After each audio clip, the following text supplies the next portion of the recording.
안녕하세요. 감성을 자극시켜주는 남자입니다.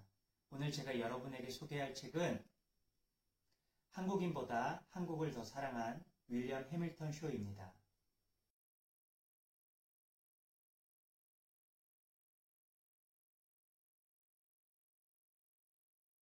서울 녹번동 은평평화공원에는 제복을 입은 동상이 있습니다. 이 동상의 주인공은 윌리엄 해밀턴 쇼 대위로 미국 감리교 선교사였던 윌리엄 얼쇼와 에드린 해밀턴 쇼의 아들로 1922년 6월 5일 평양에서 태어났습니다. 외모는 달랐지만 그는 17세까지 평양에서 자랐기 때문에 말씨나 행동은 조선인과 똑같았습니다.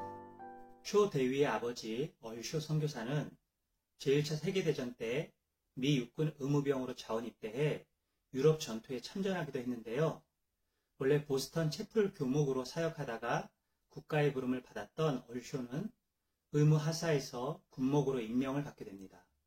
제1차 세계대전이 끝난 후 얼쇼는 중국 선교사로 나가려고 준비하던 중 모교인 오하이오 웨슬리안 대학의 총장이었던 헐버트 웰치 박사의 소개로 선교지를 조선으로 바꾸게 됩니다. 헐버트 웰치 박사는 1916년부터 1921년까지 감리교 조선 감독으로 당시 조선의 상황을 누구보다 상세하게 알고 있었고 얼쇼 부부가 조선으로 선교지를 바꾸는데 결정적인 역할을 하게 됩니다. 1907년 평양 대부흥 이후 평양 시민의 40%가 기독교인이 되었고 평양은 동방의 예루살렘으로 불리기도 하였습니다. 쇼 선교사는 평양의 광성고등학교로 파송되어 학생들의 신앙교육과 학교의 재정 업무를 도왔습니다. 1924년부터는 서위렴이라는 조선 이름도 갖게 되었습니다.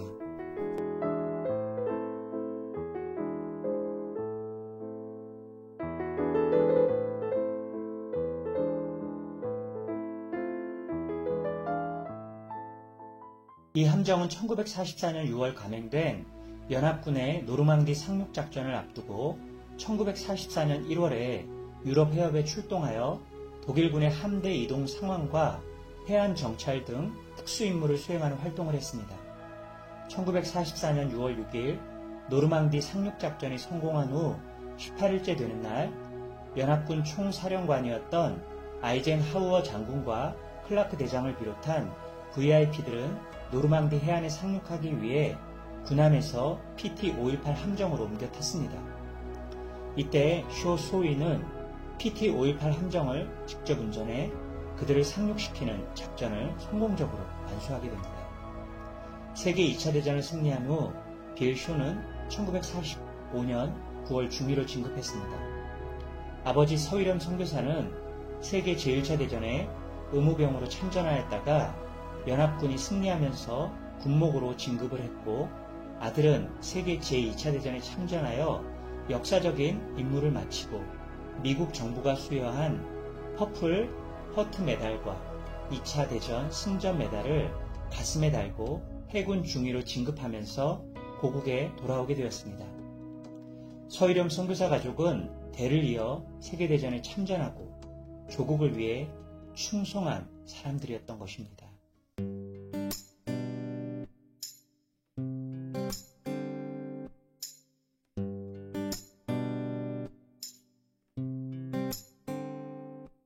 빌은 극동문제 전문가가 되고 싶어 했지만 구체적으로 자신이 어떠한 인생을 살아야 하는지에 대해서는 아직까지 분명한 확신을 갖지 못했습니다. 그러던 1949년 3월 연세대학교의 전신인 연희대학교의 명예총장이었던 호로즈 언더우드 박사의 부인 에델 언더우드가 공산주의 자객에 의해 살해당하는 사건이 발생했습니다. 호로즈 언더우드 가족과 친분이 있었던 쇼 가족에게도 이 사건은 충격이었습니다.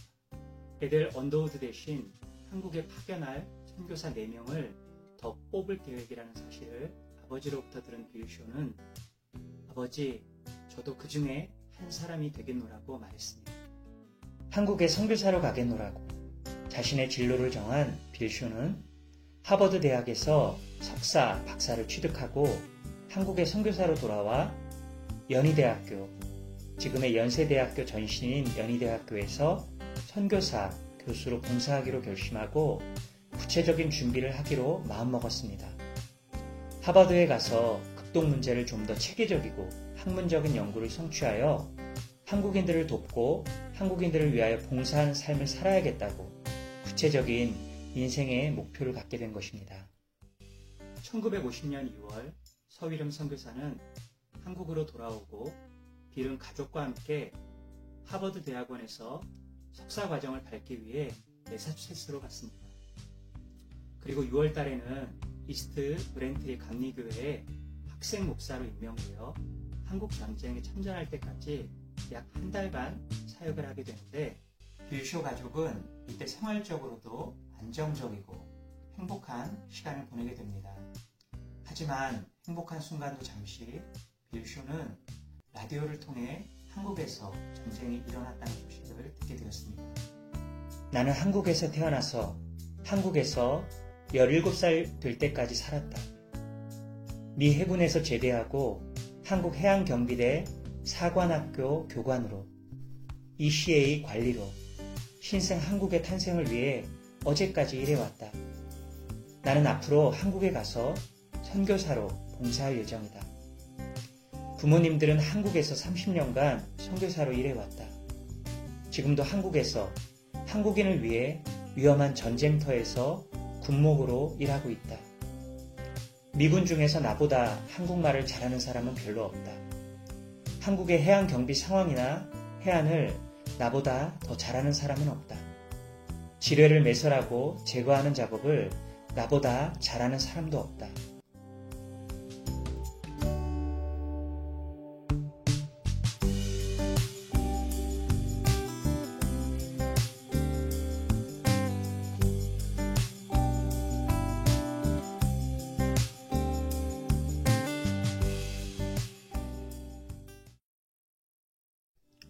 빌쇼는 전쟁의 참화 속에 놓인 한국을 그냥 두고 볼 수 없었습니다.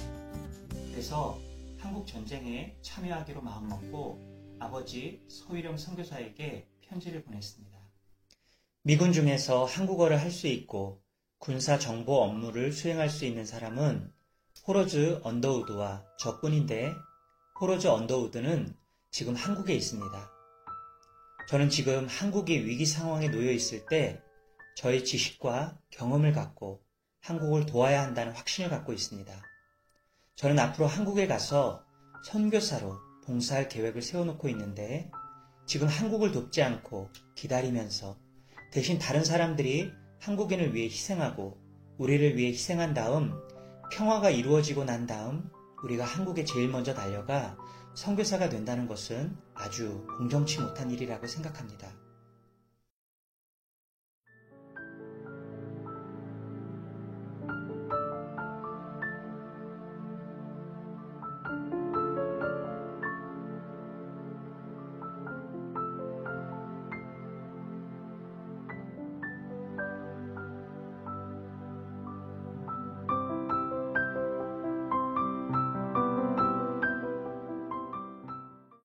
윌리엄 해밀턴 쇼는 8월 2일 미 해군대위로 현역 입대하고 바로 미 극동군 사령부가 있는 도쿄로 가서 극비 인천 상륙작전 기획팀의 특별 참모로 임명되어 메가더 장군의 최측근에서 그의 눈과 귀가 되어주었습니다. 1950년 인천 상륙작전 하루 전인 9월 14일 빌은 함상에서 그의 부모님께 편지를 쓰게 됩니다. 그런데 이 편지가 그의 마지막 편지가 되고 말았습니다.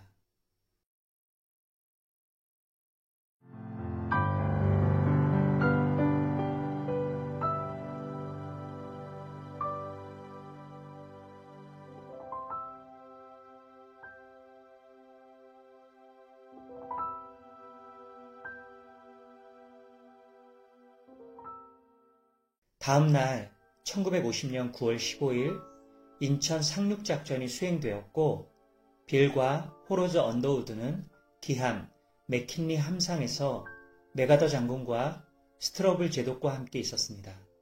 인천 상륙작전을 성공시킨 후 일주일 후인 1950년 9월 22일 쇼 대위는 미 해병대 오연대와 함께 수도인 서울 탈환을 목표로 서울의 동쪽 자락으로 진격하고 있었습니다. 그는 서울 은평구 녹번리 방향을 수색하던 중 매복해 있던 북한군의 기관총 세례를 받아 그 자리에서 사망하고 말았습니다. 당시 그의 나이 28살이었습니다. 그가 전사한 후 일주일 뒤인 1950년 9월 28일 수도 서울을 완전히 되찾을 수 있었습니다. 한국에서 태어나고 한국에서 자란 그에게는 우리 민족이 결코 남이 아니었습니다. 그는 유엔군이 서울 탈환 작전을 할 때 북한 공산군이나 한국인들을 혼동하여 민간인들이 참변을 당할 수 있음을 걱정했다고 합니다. 인천에 상륙한 미 해병대 1사단 장병들도 전쟁에 처음으로 참가하는 신병들이 대부분이었고 더구나 그들은 한국 지리나 관습을 알 리가 없으며 한국말 한마디도 못하기 때문에 공산 치하에 있는 한국 국민들이 공산주의자들인지 대한민국의 양민인지 분간할 수 없었다고 합니다. 실제로 인천에 상륙하여 서울의 서쪽 자락으로 진격해오는 동안에 쇼 대위가 아니었더라면 목숨을 잃을 뻔한 민간인들을 살려낸 일이 있었다고 합니다. 오직 쇼 대위만이 이러한 일을 할 수 있었기에 미 해병대가 상륙하여 서울 탈환을 위하여 진격해 갈 때 공산 치하에 있는 한국인들을 공산당과 구별해내고 보호해야 할 책임이 자기에게 있다고 생각하고 있었던 것입니다. 그래서 쇼 대위는 해병대 진격작전의 최전선에서 항상 그들과 동행하여 임무를 수행하다가 적의 총탄을 맞게 된 것입니다. 학업을 중단하고 자원 입대하여 한국을 위해 싸우다가 서울 탈환을 목전에 두고 장렬하게 산화한 영웅적인 쇼 대위의 희생을 기념하기 위해 쇼 대위가 전사한 그 자리에 전사 기념비를 1956년 9월 22일 건립하였고 2010년 9월 은평구 평화공원에 윌리엄 해밀턴 쇼 동상을 세우게 되었습니다.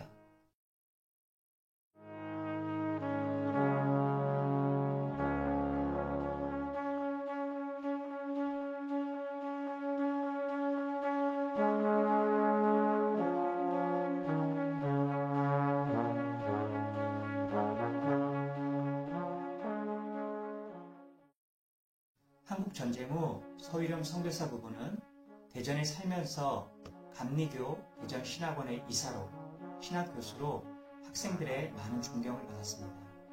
부인 에드린 여사는 전쟁 미망인 구제 사업을 하면서 한국 사회에 봉사했습니다. 쇼 대위의 부인 주아니타 여사는 1956년 두 아들을 데리고 서울로 다시 돌아와 외국인 학교 교사로 봉사하였습니다.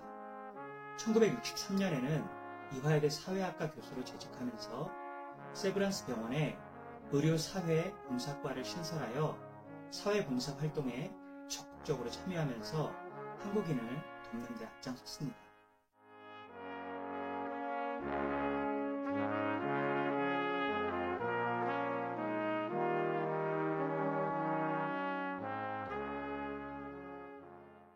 이 책에서 저자는 쇼 대위의 죽음은 모두 평양과 관련되어 있다고 하며 다음과 같이 말했습니다. 토마스 선교사는 평양 대동강변에 오르려다가 군관의 칼을 맞고 순교했습니다.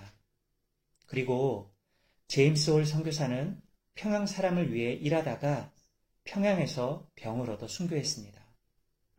빌 쇼는 평양에서 자랐으나 평양에서 보낸 공산군의 총탄에 맞아 전사했습니다. 그들은 모두 죽지 않아도 될 자들이었는데 이 민족을 사랑하다가 죽어간 것입니다.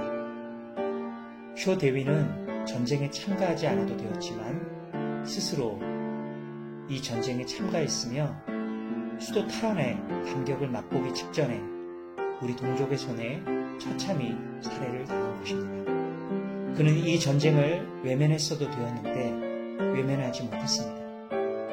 그러나 우리는 그동안 우리를 위하여 달려와 숨져간 그들을 철저히 외면하고 잊으려 했습니다. 우리는 그의 친구이기를 거부하고 자기 목 챙기기에만 열중을 했습니다. 요한복음 15장 13절에서 14절을 보면 예수님은 친구를 위하여 목숨을 버리면 이에서 더 큰 사랑이 없다. 너희가 나의 명하는 대로 행하면 곧 나의 친구라는 말씀이 나옵니다. 전쟁의 참화 속에 처한 한국을 외면하지 못해 자기의 생명까지 아낌없이 내어준 윌리엄 해밀턴 쇼 대위의 상과 대를 이어 한국을 사랑한 서위령 선교사 가족들의 숭고한 헌신의 삶을 우리는 반드시 기억해야 할 것입니다. 오늘 영상이 마음에 드셨다면 구독과 좋아요를 눌러주세요.